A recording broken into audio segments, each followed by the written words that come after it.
Good morning, everyone. Happy Friday. Welcome to our Eastside Wrap meeting, where we discuss the impact of homelessness in the east side of Santa Barbara.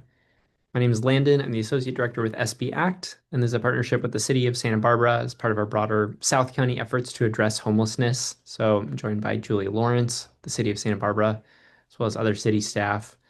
And we're just going to right now we don't have any community members in the call, so we're just going to do some quick updates from everyone.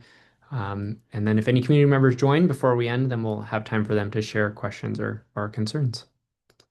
So just a quick reminder of our calendar. Our next scheduled meeting is set for 7/11 at 10 a.m. So just our every other week schedule continuing.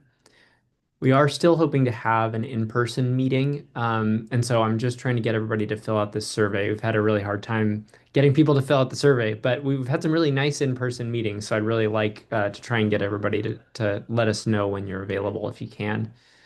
I'll put the link in the chat window right after this, but it's just a date poll.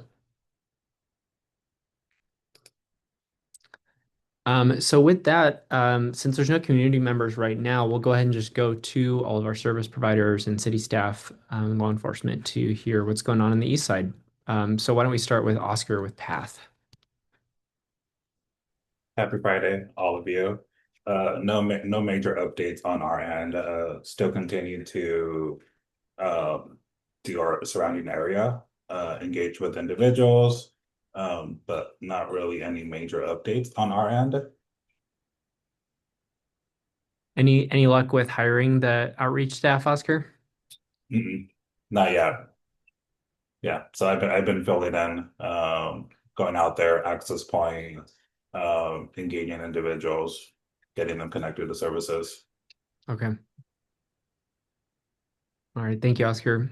Let's go to Al with the CityNet team.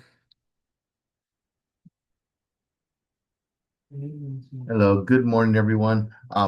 If you can give me about one more minute, I'm sorry, Landon. I'm finishing up another meeting. Oh, that's no problem. We can go to Andrew with code enforcement.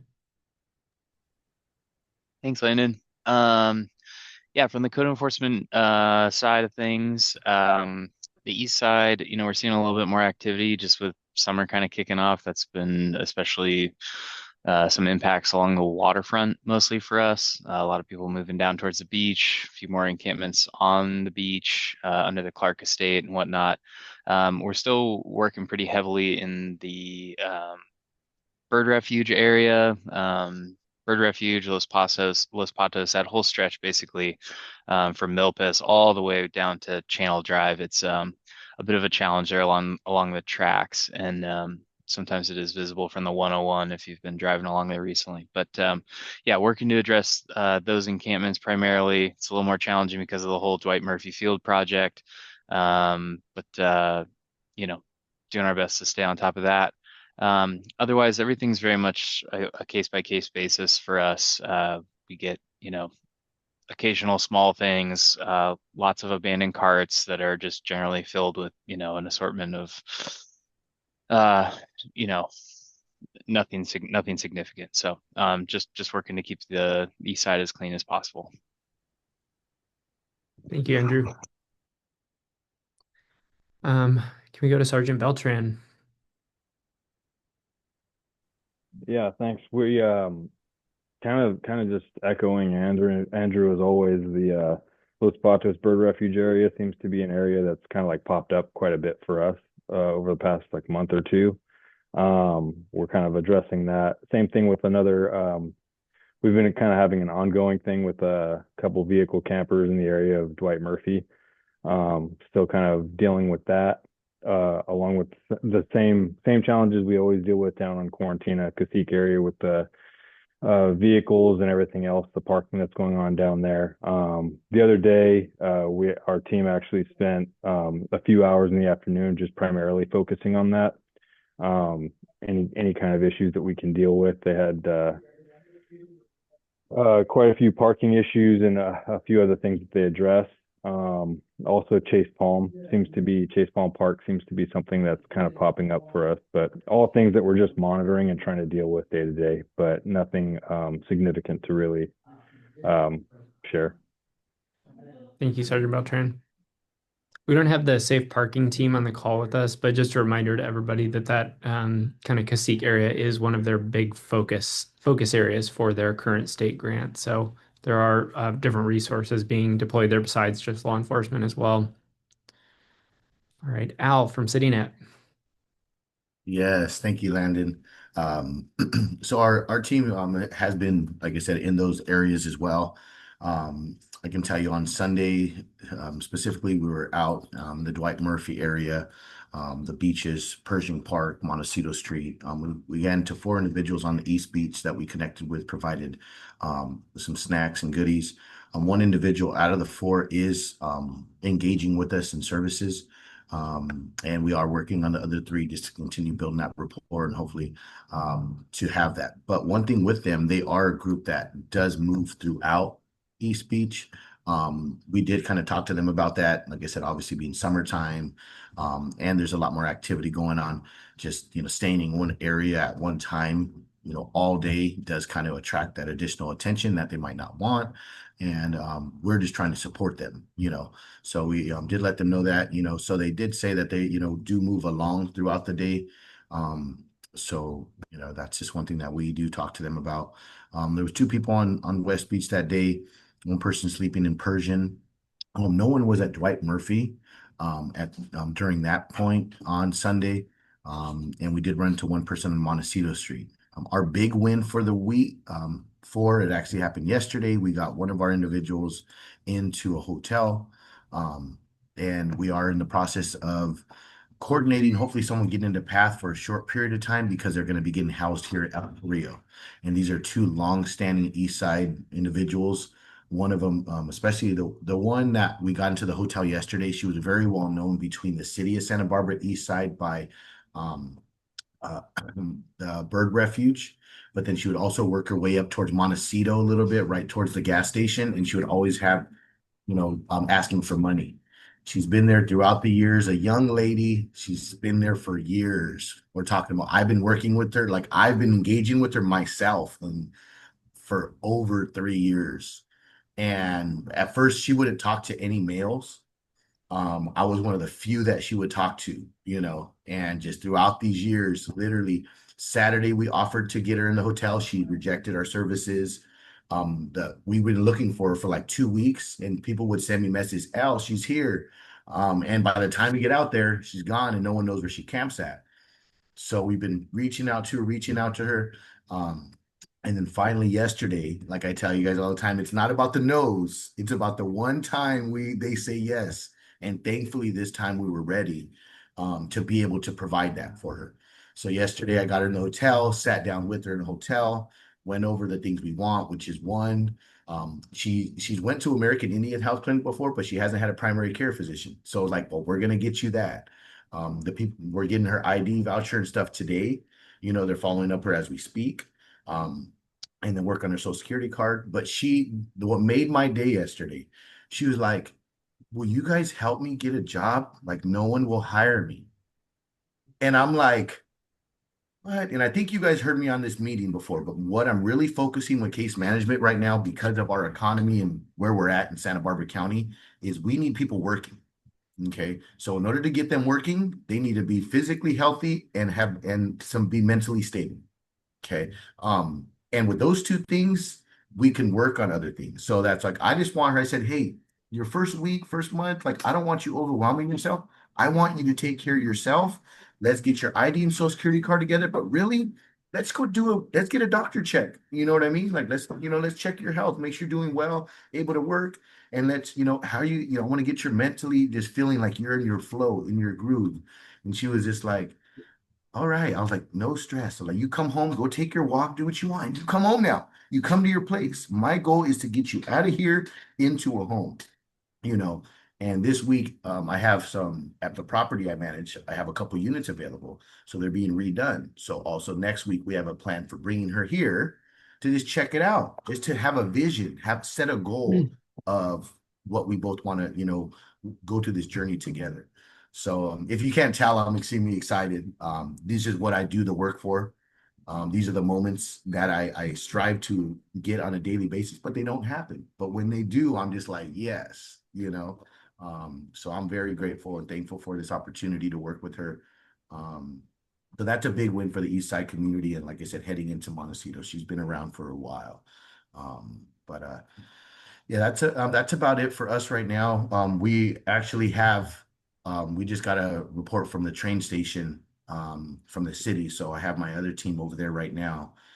So I know we've been getting some activity in that area. So I think some of this might be like we've been talking about so far, coming because of the closure of the park. So people are just finding their way, getting to other areas. So we're out there and we can update anyone if we need any support. That's awesome. I think I know who you're talking about, Al, and that is a long, long time person. So that's awesome. Uh, Al, what about city net hours next week during the 4th of July holiday on Friday? Will it be the same outreach hours? Yeah, as of right now, we will have our same outreach hours. Like I said, that we will be available. If there's any changes in immediate, I'll update the team. But regular hours, we will be working from 9:30 to 8 for our nights and weekends team. And then our day team will be from 7:30 to 6. Awesome.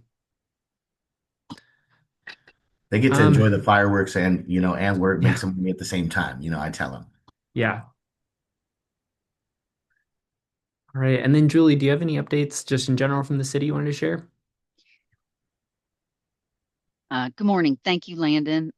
Congratulations, Al, on that big win. I actually don't have anything substantive to add to Andrew's update. Awesome. Thank you. Since we didn't have any community members on earlier, we'll go ahead and open it up now for community members if you have any questions or concerns you wanted to raise.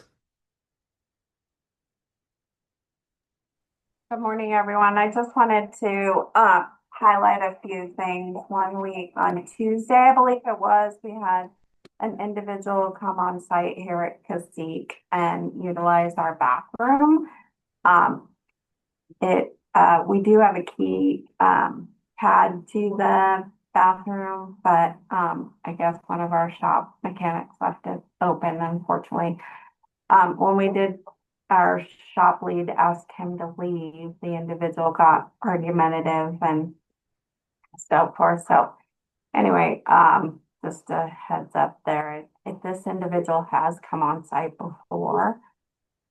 And then, we continue to have the challenges that on Quarantina. So I know you guys are all aware and doing the best that you can. So we appreciate that. It takes a village, as I always say, right? So You're talking about the vehicles. Okay. yeah, yeah. Susie, if you have any video footage of the individual or even just a description of the individual, that would be helpful. We can share it with all the teams here, the person who went into the restroom. Okay, will do. Thank you. That's all I have. Right on. Thank you for that, Susie. If you when you do send it, if you're able to get that, if we know, we'll definitely follow up with the team and just try to give be that liaison, be like, hey, that behavior just isn't okay. Like we can't do that. And then when you escalate it on top of that, instead of just walking out the restroom, those are the things that come, especially if I know them or our team knows them, we can be like, hopefully let them know like we need to be better than that, and so what's the situation out there, would you say, on Cacique when it comes to restrooms? Just from the team, I'm just saying from anyone I in general. think it's Pat, right? Is their closest one, I believe. They don't have the porta potty anymore on the side like they used to have. I When don't, I was there, we used to have a porta potty right on the entrance side because we were running into, me personally, I would go next door to AC Ramirez at times and someone would defecate on their thing and I'd get their water hose and I would spray it down for them. You know what I mean? Little, love next door, when needed. But because it was happening so consistently, that was one thing we decided to do. Um, Security helped us at that point, on site because it was on the property, for individuals that maybe taking a little extended restroom break and probably not, doing the proper activity that was necessary. So that was more in-house. So we were able to do that. So I don't know if they have it anymore, but that's one thing I know we did have in the past, additionally to restroom that they walked into, but I know they wanted to use that for public health and for clients that were coming for appointments. Um, but just trying to get an understanding of if that's a growing issue. Uh, the porta potties was that for bath itself? Yeah, it was actually Marburg. Marburg hooked us up with the porta potty, and we had it right there, just a little brown one, right on the side. When you walk out the side gate, where they usually bring in the all the donations, Hmm. side gate, we used to have them right there. I think I think I saw a trash can last time there, so it's probably not, but yeah, that's where we used to have it right there. It Yeah, didn't no, block too much of the walkway. We were still able to get everything in and out, and then no, we don't have the porta potties, but they are able to use the bathroom inside the lobby. okay. So anybody that's experiencing homelessness on the east side, if they need to use the bathroom, you're more than welcome to refer them to the path location. I love that. And then so that's a part of our job too, to help Oscar and their team out when we're out there. I'm going to make sure my team is notifying them of that, right? Because that could be, unaware. And just the fact to have someone like Oscar and his team out there that's welcoming, that's not always that's different. So many times when they don't feel welcomed, even if there is a restroom, they're just going to go where they're going to go. So thank you, Oscar, for that, and that's what we want to present to our people out there so they won't cause these disturbances. Yeah. I think also back to the campers, I recall that one of the managers wanted me to remind everyone, so maybe Al, your team can help with this, is the camper dumping that we allow.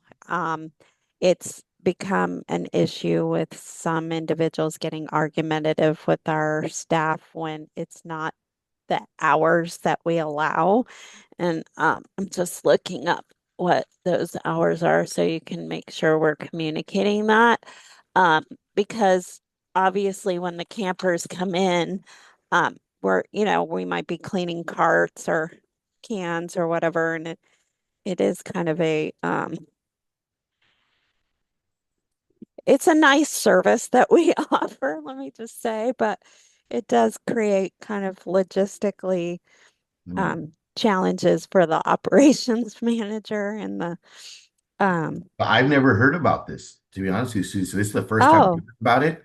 And so, yes, this is something that we want to make sure we get to our people because it sounds like a great program. But it sounds like it could try to make it easier for you to, logistically work, but it'd be good for us to know. So yes, it's my mind. yeah. So what I'll do is I'll email you out what the hours are so that you all can make sure if they're going to use our property for that purpose, that they come during those specific hours. Can I Um, can you give me a little more about the program? I guess like what are they allowed to dump or like how, I guess, where do they dump? I'm just new. I would love to know. so it's on Yananali, like right next to our main office, Uh-huh. where the shop Oh is. yeah. Yeah. And we have some cans that we do the can washing of. It's So right there. What happens is they have a tendency to drive in when it's not the time. open. And we've got other trucks coming in for the shop to work on and so forth. And it just logistically it's almost a safety hazard. Yeah. I mean, we're not, you know, so anyway, I will, of course, I can't find my notes on it, but I will send out what the times are and kind of the protocol so Yeah. that if you can ensure that, If there's certain items that they can't bring, we want to make sure they're aware of that because I know that takes up time from y'all to have to explain yeah, it to them. And then when they bring an item that they can't, they're probably all distraught, like, I don't want to take this back. I brought it to dump. And so any knowledge or information we can provide to them for okay. that, I would love to help you Yeah, and I'll articulate better do the what email. the issues have been so Okay. that you can be aware. But again, it's a very nice service that we offer.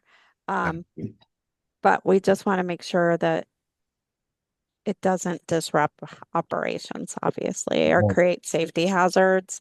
no, well, So, this sounds like something we want to be a part of when we talk to our people because this mhm. sounds like something we want to keep around. So I want to make sure that we do our due diligence to, give them that information so that this can be successful because any type of dumping or getting rid of trash for free, it sounds like that's a benefit, especially to our unhoused population.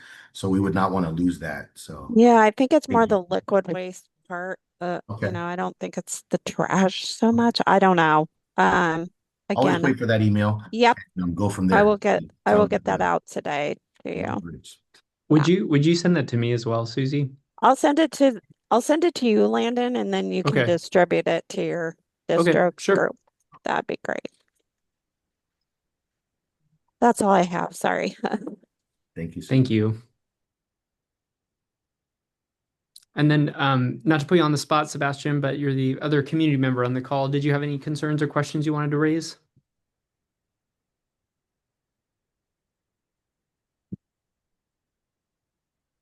May not be able to right now. Can't hear you if you're talking, you're muted.